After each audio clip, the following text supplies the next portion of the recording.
جب امریکہ اور یورپ کے پروفیسر روزگار کے لیے پاکستان کا رخ کرتے تھے، گورے چھٹی کا دن کراچی کے ساحل سمندر کی گرم ریت پر لیٹ کر گزارتے تھے۔ 60 کی دہائی کا کراچی سچ میں اتنا شاندار تھا۔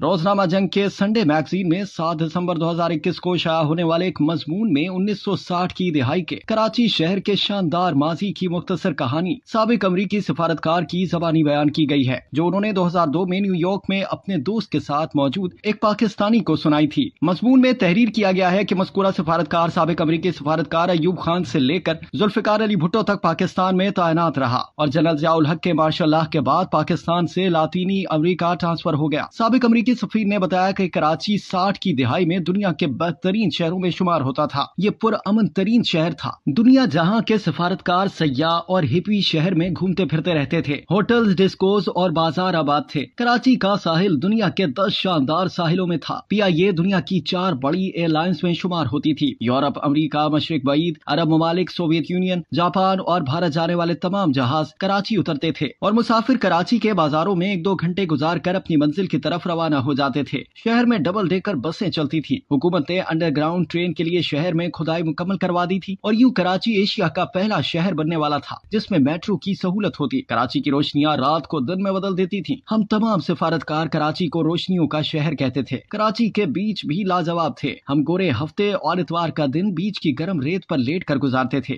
ہم ساحل کے ساتھ ساتھ سائیکل بھی چلاتے تھے۔ کراچی میں دنیا بھر سے بحری جہاز آتے تھے اور ان بحری جہازوں کے ذریعے ہزاروں مسافر کراچی آتے تھے۔ کراچی خطے کا جنکشن بھی تھا۔ یورپ سے لوگ ٹرین کے ذریعے استنبول آتے تھے، وہاں سے تہران، تہران سے کوئٹہ اور کوئٹہ سے کراچی آتے تھے۔ کراچی میں رک کر ٹرین کے ذریعے انڈیا چلے جاتے تھے اور وہاں سے سری لنکا، نیپال اور بھوٹان تک پہنچ جاتے تھے۔ کراچی میں دنیا کی جدید ترین مصنوعات ملتی تھیں۔ میں نے زندگی کا پہلا ٹیپ ریکارڈر، پہلا رنگین ٹی وی اور پہلا ہیوی موٹر بائک کراچی سے خریدا۔ یہ شہر بڑی گاڑیوں کی بہت بڑی مارکیٹ ہوتا تھا۔ جاپان، یورپ اور امریکہ سے مہنگی گاڑیاں کراچی آتی تھیں اور کراچی کے سیٹھ باقاعدہ بولی دے کر یہ گاڑیاں خریدتے تھے۔ یہاں کا ریلوے اسٹیشن دنیا کے بہترین اسٹیشنوں میں شمار ہوتا تھا۔ ٹرینیں جدید، صاف ستھری اور آرام دہ تھیں اور ان میں کھانا بھی صاف ستھرا اور معیاری ملتا تھا۔ ہم میں سے زیادہ تر سفارتکار ریٹائرمنٹ کے بعد کراچی میں قیام کے منصوبے بناتے تھے اور یہاں پراپرٹی خریدنے کی کوشش بھی کرتے تھے۔ شہر صاف ستھرا تھا، فضا بہت اچھی تھی۔ سردیوں اور گرمیوں میں درجہ حرارت معتدل رہتا تھا۔ بیوروکریسی پڑھی لکھی، محب وطن اور کوآپریٹو تھی اور حکومتی عہدیدار اعلیٰ تعلیم یافتہ اور کلچرڈ تھے۔ میں نے ایوب خان کے ایک مشیر کے گھر اپنی زندگی کی سب سے بڑی پرائیویٹ لائبریری دیکھی تھی۔ لوگ بہت مہمان نواز تھے۔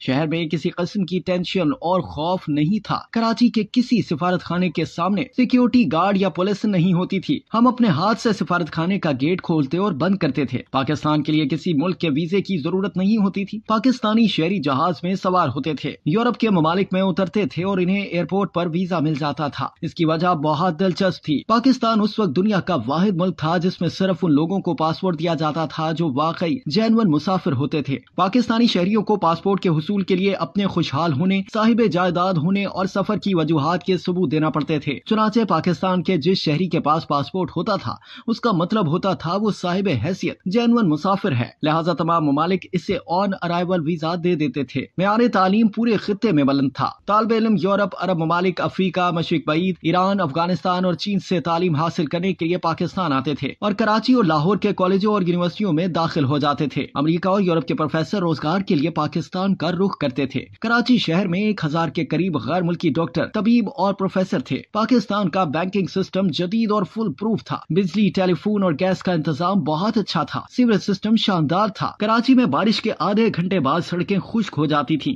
روزگار کے مواقع عام تھے، فیکٹریاں لگ رہی تھیں اور مال ایکسپورٹ ہو رہا تھا۔ ٹیلی ویژن نیا آیا تھا۔ چنانچہ کراچی کی چھتوں پر انٹینوں کی لمبی قطاریں دکھائی دیتی تھیں۔ ورلڈ بینک اور IMF کے عہدیدار اس وقت امریکی ایمبیسی آتے اور ہمیں کہتے تھے تم کسی طرح پاکستانی حکومت کو قرضہ لینے پر مجبور کرو۔ ہم وزیر خزانہ سے بات کرتے تھے تو وہ کہتا تھا ہمیں ضرورت ہی نہیں، ہم پیسے لے کر کیا کریں گے۔ یہاں پہنچ کر امریکی سفارتکار نے لمبی آہ بھری اور حسرت سے کہا ہم سفارتکار اس وقت ایک دوسرے سے پوچھتے تھے کراچی 1980 تک پہنچ کر دنیا کا سب سے بڑا شہر ہوگا یا لندن اور نیو یارک، اور ہمارے پاس اس کا کوئی جواب نہیں ہوتا تھا۔ اس کے بعد سفارتکار نے ایک اور لمبی آہ بھری اور کہا میں آج ٹی وی پر کراچی کے حالات دیکھتا ہوں یا پھر اس کے بارے میں خبریں پڑھتا ہوں تو مجھے بہت افسوس ہوتا ہے اور میں بڑی دیر تک سوچتا رہتا ہوں کیا واقعی یہ وہی شہر ہے میں جس میں 15 سال رہا اور جسے دنیا کا شاندار ترین شہر سمجھا جاتا